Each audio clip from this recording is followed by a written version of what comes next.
नमस्कार दोस्तों, स्वागत है आपका हमारे YouTube चैनल में। इस वीडियो में आप सीखने वाले हैं माइक्रोसॉफ्ट वर्ड 2019 लेआउट टैब के बारे में। तो हम लोग स्टार्ट करते हैं लेआउट टैब। सबसे पहला ऑप्शन दिया हुआ है मार्जिन। मार्जिन का मतलब होता है चौथाई। अगर हमको अपने डॉक्यूमेंट में लेफ्ट साइड में कितना चौथाई छोड़ना है, राइट साइड में कितना चौथाई छोड़ना है, टॉप में कितना चौथाई छोड़ना है, बॉटम में कितना चौथाई छोड़ना है, तो हम लोग मार्जिन का यूज़ करके अपने डॉक्यूमेंट में चौथाई छोड़ सकते हैं। तो मार्जिन पर क्लिक करते हैं। पहला ऑप्शन दिया हुआ नैरो। नैरो में टॉप में 0.5 इंच, बॉटम में 0.5 इंच, लेफ्ट में 0.5, राइट में 0.5। इसका मतलब है कि जैसे ही हम लोग इस ऑप्शन पर क्लिक करते हैं तो टॉप में 0.5, बॉटम में 0.5, लेफ्ट में 0.5, राइट में 0.5, चारों तरफ से 0.5 इंच छोड़ करके हमारा मार्जिन आ जाएगा। तो ये देखिए कि 0.5 इंच छोड़ करके हमारा मार्जिन आ गया है। अगला ऑप्शन है नॉर्मल। जैसे ही हम लोग नॉर्मल करते हैं तो चारों तरफ से एक एक इंच छोड़ करके मार्जिन आएगा। नैरो करते हैं तो नैरो में भी चारों तरफ से 0.5 इंच करके आएगा। मॉडरेट करते हैं तो टॉप में 1 इंच, बॉटम में 1 इंच, लेफ्ट में 0.75, राइट में 0.75, इस तरह से मार्जिन छोड़ करके आएगा। तो जिस तरह से आपको मार्जिन सेट करना है उस ऑप्शन पर जाकर के हम लोग क्लिक करेंगे, वैसा मार्जिन सेट हो जाएगा। अगर हम चाहते हैं कि अपने इच्छानुसार मार्जिन सेट करें तो कस्टम मार्जिन पर क्लिक करेंगे। टॉप में जितना इंच हमको मार्जिन छोड़ना है उतना हम लोग मार्जिन छोड़ सकते हैं, बॉटम में जितना मार्जिन छोड़ना है उतना छोड़ सकते हैं, लेफ्ट में जितना छोड़ना है उतना छोड़ेंगे, राइट में जितना छोड़ना है। अगला ऑप्शन दिया हुआ है गटर। इसका मतलब होता है कि कभी कभी आप अपने बुक को बाइंडिंग करने के लिए देते हैं तो बाइंडिंग में जो जगह लेता है उसको हम लोग गटर बोलते हैं। तो गटर हमको कितना देना है वो यहाँ से गटर दे सकते हैं। गटर पोजीशन दो टाइप से होता है। एक होता है लेफ्ट साइड में, यानी हम लोग बुक को बाएं तरफ से बाइंडिंग करा सकते हैं, या टॉप में होल करा सकते हैं, या टॉप में बाइंडिंग कर सकते हैं। तो किस पोजीशन में हमको बाइंडिंग कराना है वो यहाँ से सेलेक्ट करेंगे और ओके करें। तो प्रीव्यू में देखेंगे कि इस तरह से हमारा प्रीव्यू होकर के आ रहा है, यानी गटर भी छोड़ा हुआ है, मार्जिन भी छोड़ा हुआ है। ओके करेंगे तो इस तरह से हमारा डॉक्यूमेंट का मार्जिन छूट करके आ जाएगा। अगला ऑप्शन है ओरिएंटेशन, यानी जो हमारा डॉक्यूमेंट है इस डॉक्यूमेंट को किस दिशा में रखना है। तो ओरिएंटेशन दो प्रकार का होता है, एक होता है पोर्ट्रेट और एक होता है लैंडस्केप।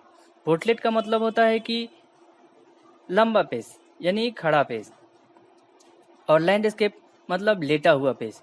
तो हमको किस तरह से अपने डॉक्यूमेंट को रखना है ये हम लोग ओरिएंटेशन में जाकर के सेट करेंगे। तो हम ये खड़ा पेज दिए हैं, यानी हमारा जो ओरिएंटेशन है वो पोर्ट्रेट में है। अगर हम चाहते हैं कि इसका ओरिएंटेशन चेंज करें तो लैंडस्केप पर क्लिक करेंगे, ये हमारा लैंडस्केप में चेंज हो जाएगा। अगला ऑप्शन दिया हुआ है साइज।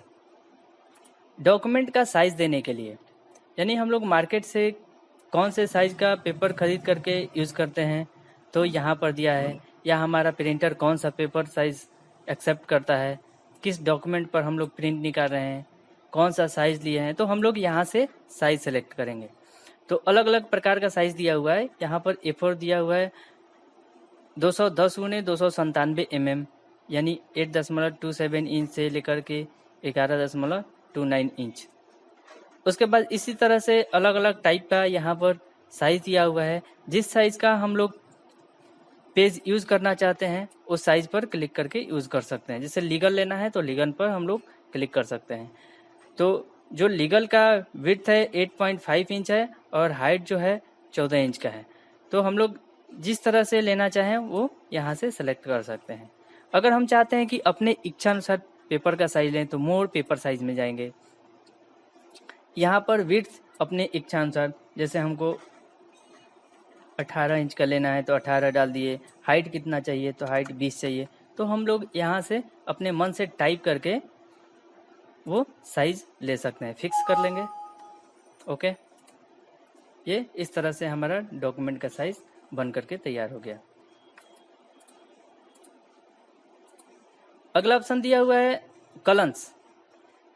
अगर डॉक्यूमेंट को अलग अलग कलम में डिवाइड करना है, यानी जो न्यूज़पेपर होता है, न्यूज़पेपर के स्टाइल में हमको बनाना है, तो उस स्थिति में कलम्स का यूज़ करेंगे। कलम्स पर क्लिक करेंगे तो जब भी हम लोग डॉक्यूमेंट लेते हैं उस समय एक ही कलम में आता है। 2 कलम में करना है तो 2 पर क्लिक करेंगे। ये हमारा जो डॉक्यूमेंट है वो 2 कलम में डिवाइड हो गया, एक ये कलम और दूसरा ये। उसके बाद कलम पर क्लिक किए, 3 कलम में करना है तो 3 पर क्लिक किए। इसी तरह से लेफ्ट में थोड़ा सा, राइट में ज़्यादा देना है, इसी तरह से लेफ्ट में ज़्यादा, राइट में कम देना है, तो हम लोग उस पर क्लिक करके इस तरह से सेट कर सकते हैं। कलम्स में गए, मोर कलम्स। अब हम चाहते हैं कि 1, 2, 3 या नहीं, कुछ ज़्यादा कलम लें, तो उस स्थिति में नंबर ऑफ कलम, यानी यहाँ से कलम की संख्या बढ़ाएंगे। बढ़ाने के बाद जितना कलम चाहिए उतना कलम बढ़ा लेते हैं। अब हमको विड्थ एंड स्पेसिंग में जाएंगे। कितना आपको विड्थ चाहिए कलम के बीच, कलम का विड्थ कितना चाहिए, स्पेसिंग कितना चाहिए, यहाँ से हम लोग कम ज़्यादा कर सकते हैं। ये पहला कलम के बीच, दूसरा कलम के बीच, तीसरा कलम के बीच, इसी तरह से हम लोग स्पेसिंग को कम ज़्यादा यहाँ से कर सकते हैं। उसके बाद ओके करेंगे तो देखेंगे कि हमारा जो डॉक्यूमेंट है अलग अलग कलम में डिवाइड हो गया है। 1, 2, 3, 4, 5, 6 कलम में डिवाइड होके आ गया है। अगर कलम को हटाना हो, एक कलम में करना हो, तो कलम्स में जाएंगे, 1 पर क्लिक करेंगे, एक कलम में हो जाएगा। उसके बाद अगला ऑप्शन है ब्रेक्स। अगर हम चाहते हैं कि यहाँ से टेक्स्ट को अगले पेज में करें तो यहाँ पर कर्सर रखेंगे और ब्रेक्स पर क्लिक करेंगे और पेज पर क्लिक कर देंगे, तो हमारा यहाँ से पेज अलग अलग पार्ट में ब्रेक हो जाएगा, यानी 2 पेज में हो जाएगा। वहाँ से टूट करके ये अगले पेज में चला गया। इसके लिए हम लोग कंट्रोल इंटर का भी यूज़ करते हैं ब्रेक्स करने के लिए। कंट्रोल के साथ इंटर प्रेस करेंगे, ये टूट करके अगले पेज में चला जाएगा। अगला ऑप्शन है ब्रेक में कलम ब्रेक। तो हम लोग यहाँ कर्सर रखते हैं, ब्रेक्स में जाते हैं और कलम पर क्लिक करते हैं, तो देखेंगे कि ये भी ब्रेक होकर के अगले पेज में चला गया। कलम्स में डिवाइड करते हैं, 3 कलम में हमने डिवाइड किया। कलम को ब्रेक करना है तो यहाँ पर कर्सर रखे, ब्रेक्स में गए, कलम पर क्लिक किए, ब्रेक होकर के अगले कलम में चला गया। अगला ऑप्शन है ब्रेक्स में टेक्स्ट रैपिंग। टेक्स्ट को तोड़ने के लिए, तो हम लोग टेक्स्ट को तोड़ने के लिए कर्सर रखेंगे जहाँ से तोड़ना है, ब्रेक्स में गए, टेक्स्ट टाइपिंग पर क्लिक किए, यहाँ से आगे बढ़ करके आ गया। अगला ऑप्शन है नेक्स्ट पेज। जैसे ही हम लोग नेक्स्ट पेज पर क्लिक करेंगे ये अगले पेज में चला जाएगा। उसके बाद कंटिन्यूअस अगले पेज में, उसके बाद ब्रेक्स में गए, कंटिन्यूअस एक पैराग्राफ छोड़ करके आएगा, ब्रेक्स में गए, इवन पेज, यानी जो सम संख्या वाला पेज है उस संख्या वाला पेज पे ये पहुंच जाएगा। ये देखिए ये पेज छोड़ दिया और अगले पेज में पहुंच गया। उसके बाद यहाँ कर्सर रखे, ब्रेक्स में गए, ऑड पेजेस, यानी जो विषम संख्या वाला पेज है उस विषम संख्या वाला पेज में ये टेक्स्ट पहुंच जाएगा। तो देख रहे हैं कि ये 5 नंबर पे पहुंच गया और 4 नंबर को छोड़ दिया। तो इस तरह से हम लोग ब्रेक्स का यूज करते हैं। अगला है लाइन नंबर। लाइन नंबर यानी प्रत्येक लाइन में नंबरिंग करने के लिए, तो हम लोग सेलेक्ट कर लेते हैं टेक्स्ट को और नंबरिंग में जाते हैं और कंटिन्यूअस करते हैं, तो देखेंगे कि प्रत्येक लाइन में नंबरिंग करके आ गया। अगला ऑप्शन है हाइफनेशन। हाइफनेशन का यूज अगर हम लोग टेक्स्ट टाइप करते करते पेज के लास्ट में चले जाते हैं और कोई टेक्स्ट बड़ा हो जाता है, जैसे ही टेक्स्ट बड़ा हो जाता है हम लोग क्या करते हैं कि उसको नीचे लिख लेते हैं जितना बड़ा हो जाता है। तो जो टेक्स्ट ऊपर लिखते हैं और नीचे लिखते हैं तो ऊपर वाले के बाद में थोड़ा सा डैश देते हैं, उसको बोलते हैं हाइफन।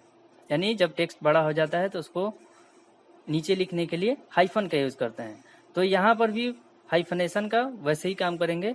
तो देख लेते हैं, किसी टेक्स्ट को बड़ा करके कंट्रोल-A किए, इस तरह से हो गया, और हाइफनेशन में गए, ऑटोमेटिक किए। पहले इसको जस्टिफाई कर लेते हैं, हाइफनेशन में गए, ऑटोमेटिक।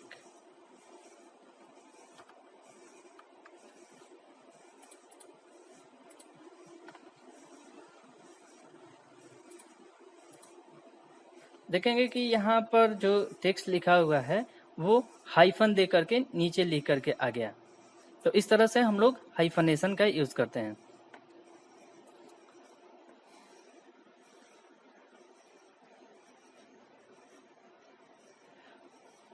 अगला ऑप्शन दिया हुआ है पैराग्राफ में आइंडेंट।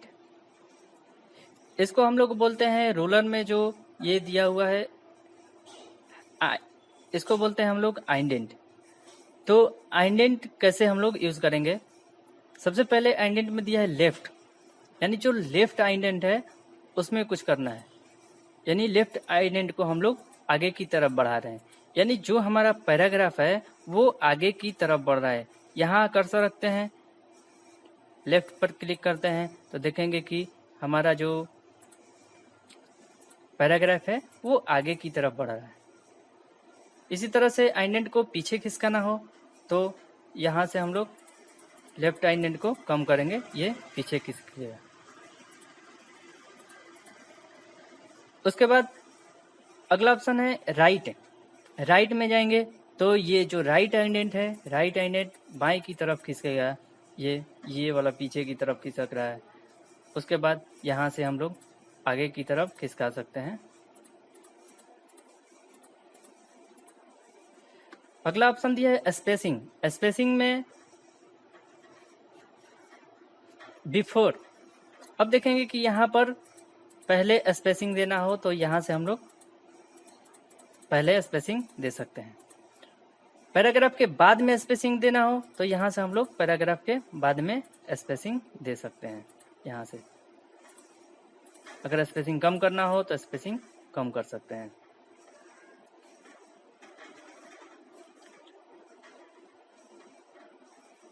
अभी तक हमारे चैनल को सब्सक्राइब नहीं किया है तो प्लीज़ सब्सक्राइब कीजिए, और हमारे नए वीडियो के अपडेट्स आप चाहते हैं कि सबसे पहले आपको मिले तो सब्सक्राइब करने के बाद बेल का आइकन दबाना न भूलें।